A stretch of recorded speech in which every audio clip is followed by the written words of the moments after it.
So my name is John Kelly.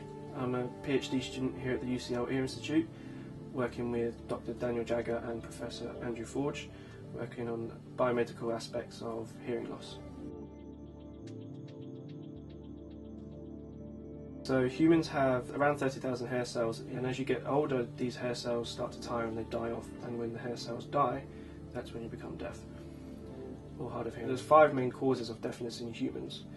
First is old age. So as you get older these hair cells tend to tire and die off, so this is why people in their 60s usually start to lose their hearing. Secondly, there's loud noise.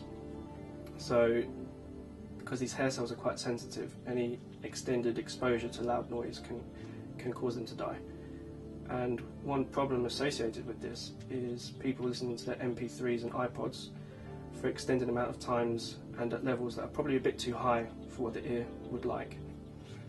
And this can lead to problems in the future, and as a result the younger people have been labelled as the iPod generation. So as they get older we'll see many more cases of hearing impairment in old age.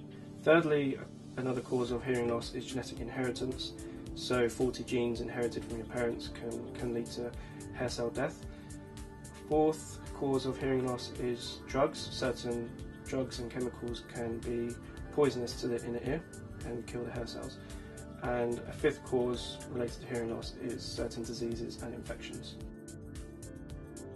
So my research is focused on proteins called gap junctions.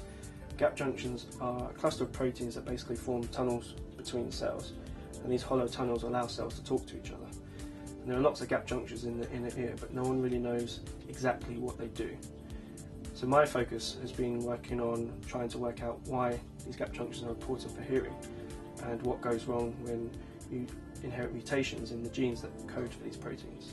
So we're researching gap junctions because half of all babies that are born with some form of deafness are deaf because they have a mutation in one of the genes that forms these proteins. So there's quite a lot of exciting research going on in the hearing field at the moment. Some of these areas have involved growing hair cells in dishes, with the idea of hopefully replacing damaged hair cells with these healthy hair cells.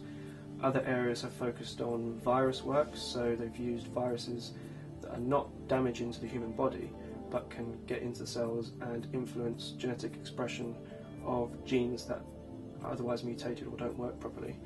And a third area of research which is quite exciting is stem cell research. So the ideas with this is to develop stem cells that we can introduce into the ear and hopefully replace the cells that are faulty or not working properly. As a scientist, to invent something for my superhero, I think it would have to be a super hearing juice. So when my superhero turns his powers on, all he has to do is drink this special juice and his hearing will become super sensitive, and he'll be able to hear things that other people can't hear, and also protect his hearing from loud noises so he can go into any situation and rescue people and hopefully not have any damage to his ears.